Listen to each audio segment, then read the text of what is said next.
Shalom Elohim, haleluya, puji nama Tuhan. Semangat pagi Bapak Ibu Saudara yang dikasihi Tuhan kita, Yesus Kristus. Jumpa lagi bersama saya Pendeta Samuel Mabuntu dalam Renungan Pagi ke 1932 hari. Renungan pagi ini mengudara. Puji Tuhan. Bapak Ibu Saudara yang dikasihi Tuhan, sebelum kita membaca dan mendengarkan serta merenungkan firman Tuhan hari ini, mari kita berdoa. Minta pimpinan Roh Kudus. Kita berdoa. Bapa di surga, berbicaralah kepada kami semua. Pakai firman Tuhan ini untuk menegur kami, menasihati kami, menguatkan kami, meneguhkan iman percaya kami, dan menuntun kami supaya kami terus berjalan di jalan Tuhan yang benar. Dan pakai firman Tuhan ini untuk memberkati kami semua. Di dalam nama Tuhan Yesus yang adalah firman Allah yang hidup, kami berdoa. Amin. Haleluya. Bapak Ibu Saudara yang dikasihi Tuhan, bersama dengan saya kita akan belajar Alkitab dari kitab Kejadian sampai kitab Wahyu. Mari buka Alkitab kita dalam 1 Tawarik pasal 11 ayat 1 sampai ayat 3. Di bawah perikop Daud menjadi raja atas Israel. Demikian firman Tuhan. Lalu berkumpullah seluruh Israel kepada Daud di Hebron dan berkata, ketahuilah, kami ini darah dagingmu. Telah lama ketika Saul memerintah, engkaulah yang memimpin segala gerakan orang Israel. Dan Tuhan Allahmu telah berfirman kepadamu, engkaulah yang harus mengembalakan umatku Israel, dan engkaulah yang menjadi raja atas umatku Israel. Maka datanglah semua tua-tua Israel menghadap raja di Hebron. Lalu Daud mengadakan perjanjian dengan mereka di Hebron di hadapan Tuhan. Kemudian mereka mengurapi Daud menjadi raja atas Israel, seperti yang difirmankan Tuhan dengan perantaraan Samuel. Amin. Haleluya.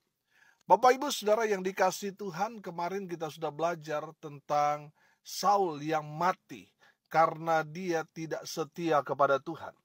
Saudara, pasca kematian Saul, otomatis Israel harus ada raja yang menggantikan Saul untuk memimpin bangsa Israel. Dan Tuhan sudah mempersiapkan Daud untuk menggantikan Saul. Bapak Ibu Saudara yang dikasihi Tuhan, dari kebenaran firman Tuhan ini kita belajar kriteria seorang pemimpin menurut firman Tuhan ini. Yang pertama Saudara, lihat ayat 1. Lalu berkumpullah seluruh Israel kepada Daud di Hebron dan berkata, ketahuilah, kami ini darah dagingmu. Haleluya. Bapak Ibu Saudara yang dikasihi Tuhan, seluruh Israel datang kepada Daud dan mereka mengatakan bahwa bahwa mereka adalah darah dagingmu. Artinya mereka adalah saudara-saudaramu. Dan dalam firman Tuhan ini kita dapat menangkap pesan bahwa mereka sendiri meminta supaya Daud menjadi raja atas mereka untuk memimpin mereka di dalam perang melawan musuh-musuh mereka. Jadi untuk memilih seorang pemimpin, kita harus melihat track recordnya. Mereka kan sudah melihat track record daripada Daud. Ketika Saul masih hidup, Daud ikut berperang bersama-sama dengan mereka. Dan beberapa kali dalam peperangan itu, Daud keluar menjadi pemenang. Jadi mereka sudah melihat track record daripada Daud. Bapak Ibu Saudara yang dikasihi Tuhan, pastikan kita yang memilih seorang pemimpin, kita harus tahu track recordnya. Amin. Saudara yang dikasihi Tuhan, jadi kriteria seorang pemimpin menurut firman Tuhan ini, dia harus saudara seiman dan kita harus tahu track recordnya dia. Yang kedua, harus orang yang ikut berjuang. Sudah perhatikan ayat 2. Telah lama ketika Saul memerintah, engkaulah yang memimpin segala gerakan orang Israel. Dan Tuhan Allahmu telah berfirman kepadamu, engkaulah yang harus mengembalakan umatku Israel. Dan engkaulah yang menjadi raja atas umatku Israel. Saudara, dari firman Tuhan ini kita dapat menangkap bahwa orang yang kita pilih menjadi seorang pemimpin adalah orang yang ikut berjuang. Amin. Saudara yang dikasihi Tuhan, perhatikan firman Tuhan ini bahwa bangsa Israel tahu, mengenal siapa Daud. Mereka sudah melihat sepak terjangnya. Waktu Saul masih hidup, bagaimana dia itu tidak berpangku tangan, tetapi ikut juga berjuang melawan penjajah-penjajah Israel. Amin. Saudara, pastikan saudara memilih seorang pemimpin adalah seorang pemimpin yang ikut berjuang. Bukan hanya berpangku tangan atau bukan hanya di belakang meja. Tidak melakukan apa-apa, tidak berjuang bersama-sama dengan rakyatnya. Saudara, kita tahu bahwa 2024 itu adalah pertarungan politik. Dan pastikan orang-orang yang saudara pilih adalah orang-orang yang ikut memperjuangkan suara rakyat. Amin. Jangan saudara memilih orang yang tidak berbuat apa-apa. Jadi yang dia katakan itu nanti kalau dia terpilih baru dia mewujudkannya. Saudara yang dikasihi Tuhan, saudara memilih orang menjadi pemimpin, pastikan mereka adalah orang-orang yang punya jiwa fighter atau punya karakter yang terus berjuang. Amin. Memperjuangkan hak-hak rakyatnya. Haleluya. Dan yang ketiga, kriteria seorang pemimpin menurut firman Tuhan ini, dia harus punya hati gembala. Amin. Saudara yang dikasihi Tuhan, di ayat 2 di sana dikatakan begini, dan Tuhan Allahmu telah berfirman kepadamu, engkaulah yang harus mengembalakan umatku Israel. Artinya mereka harus punya hati gembala. Seorang pemimpin Israel, seorang pemimpin umat, mereka harus punya hati seorang gembala. Kita tahu bahwa seorang gembala memang betul-betul 24 jam dia menjaga kawanan domba-dombanya. Dia pastikan mereka ada di tempat aman. Dan ketika ada binatang buas yang mau menerkam domba-domba yang dia gembalakan, gembala itu yang akan bertarung hidup mati untuk membela, memperjuangkan kehidupan domba-dombanya. Jadi binatang buas itu harus berhadapan dengan gembala. Saudara yang dikasihi Tuhan, seorang pemimpin itu harus punya hati gembala. Kalau bisa saya katakan, harus juga punya hati hamba. Amin. Saudara yang dikasihi Tuhan, pastikan saudara memilih seorang pemimpin yang punya hati hamba, punya hati gembala. Amin. Haleluya. Yang keempat, seorang pemimpin, kriteria yang keempat, haruslah orang yang berkomitmen. Sudah perhatikan ayat 3a di sana. Dikatakan, maka datanglah semua tua-tua Israel menghadap raja di Hebron. Lalu Daud mengadakan perjanjian dengan mereka di Hebron di hadapan Tuhan. Saudara yang dikasihi Tuhan, saya percaya di saat para tua-tua datang untuk mengangkat, untuk mengurapi Daud menjadi raja Israel, di sana Daud berkomitmen. Amin. Saudara yang dikasihi Tuhan, seorang pemimpin adalah seorang yang memegang komitmennya. Saudara, pastikan yang kita pilih adalah orang yang berintegritas, orang yang bisa dipercaya, adalah orang yang memegang komitmennya. Amin. Bapak Ibu Saudara yang dikasihi Tuhan, seorang pemimpin haruslah orang yang memegang komitmennya. Saudara, jangan sampai tadi saya katakan, mereka hanya mengucapkan janji-janji. Oh iya, saya akan melakukan ini dan itu kalau saya terpilih menjadi anggota dewan, menjadi bupati dan seterusnya. Saudara yang dikasihi Tuhan, setelah mereka jadi, mereka tidak melakukan apa-apa. Itu menandakan mereka orang yang tidak berkomitmen. Nanti next 2024, saudara jangan pilih mereka lagi. Cari orang yang berkomitmen. Orang yang betul-betul apa yang dia ucapkan itu yang dia lakukan. Orang yang jujur, orang yang berintegritas, orang yang konsisten. Itu orang yang berkomitmen. Dan yang terakhir, saudara, kriteria seorang pemimpin menurut firman Tuhan ini, yang terakhir, haruslah orang yang dipilih Tuhan.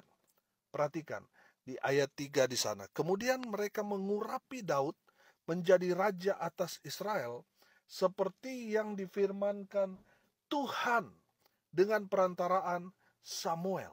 Haleluya. Bapak Ibu Saudara yang dikasihi Tuhan, perhatikan kalimat seperti yang difirmankan Tuhan. Amin. Saudara, artinya apa? Artinya Daud ini adalah orang yang dipilih Tuhan. Amin. Untuk menggantikan Saul. Seorang pemimpin, saya percaya, adalah seorang yang dipilih Tuhan. Haleluya.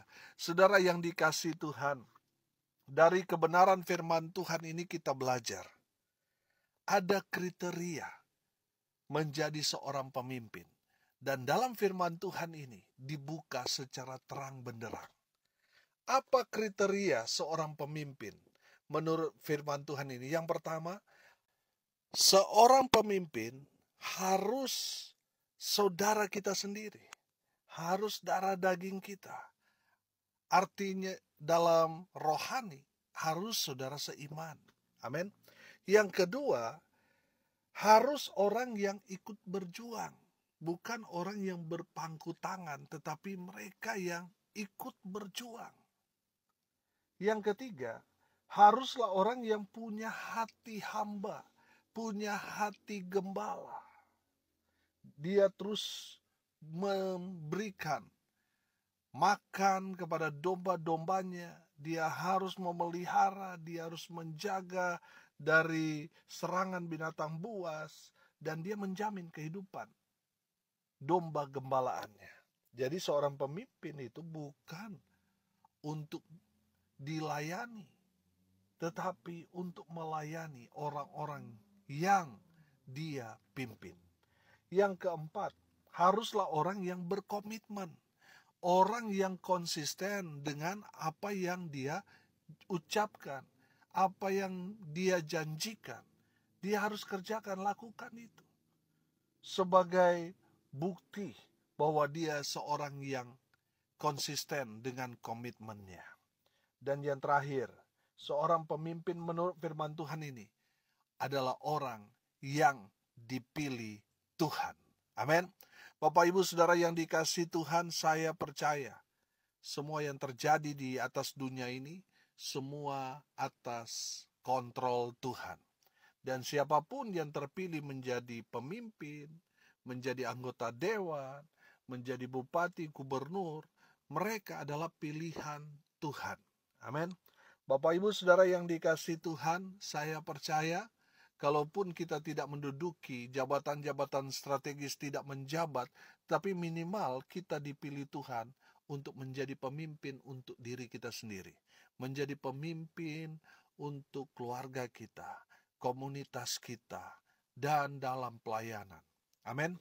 Saudara yang dikasihi Tuhan, saudara dan saya adalah orang-orang yang dipilih Tuhan. Dipilih untuk apa? Diselamatkan. Dipilih untuk apa? Untuk dipercaya menjadi pemimpin. Tadi saya katakan minimal memimpin diri kita sendiri, keluarga kita, komunitas kita, dan di dalam lingkungan kita. Haleluya. Tuhan Yesus memberkati. Mari kita berdoa. Terima kasih Bapa di surga atas kebenaran firman yang sangat memberkati kami. Berkati semua pendengar dimanapun mereka berada. Tuhan memberkati hidup mereka. Rumah tangga mereka diberkati. Kalaupun rumah tangga mereka sedang ada dalam masalah, Tuhan tolong. Tuhan memberi mereka jalan keluar. Tuhan selamatkan keluarga mereka. Kami tolak perceraian, kami tolak dalam nama Yesus. Biar Tuhan selamatkan keluarga-keluarga yang sedang ada di ujung tanduk, yang sedang ada dalam perkara di pengadilan untuk bercerai, kami patahkan dalam nama Yesus. Biar mereka bersatu kembali sebagai keluarga yang utuh di hadapan Tuhan. Mereka yang sakit Tuhan sembuhkan, mereka yang lemah Tuhan kuatkan, Tuhan hibur, mereka yang berduka cita, dan mereka yang hari ini berulang tahun, Tuhan Yesus memberkati mereka. Terkhusus untuk keponakan kami, Surya Timothy Yakob, Tuhan memberkati dia. Dengan kesehatan, kekuatan, di dalam pendidikannya Tuhan berkati, sehingga dia berhasil. Dia bisa menyelesaikan pendidikannya tepat pada waktunya. Tuhan memberkati masa depannya, karirnya diberkati Tuhan. Hamba berdoa biarlah berkat dari surga turun, memenuhi semua pendengar. Bapak Ibu Saudara yang dikasihi Tuhan, arahkanlah hatimu dan terimalah berkat dari Tuhan Yesus. Tuhan memberkati engkau dan melindungi engkau. Tuhan menyinari engkau dengan wajah-Nya dan memberi engkau kasih karunia. Tuhan menghadapkan wajah-Nya kepadamu dan memberi engkau damai sejahtera. Di dalam nama Tuhan Yesus, sumber segala berkat. Bapak Ibu Saudara yang percaya, diberkati Tuhan, katakan amin. Puji Tuhan. Bapak Ibu Saudara yang dikasihi Tuhan, kalau saudara merasa diberkati melalui renungan pagi ini, bagikan juga kepada saudara-saudara yang lain, supaya mereka juga diberkati. Karena untuk itulah kita dipanggil, untuk jadi berkat. Salam kasih dari Sorong, Papua Barat Daya. Saya Pendeta Samuel Maubuntu. Sampai jumpa besok pagi. Tuhan Yesus memberkati kita semua. Haleluya.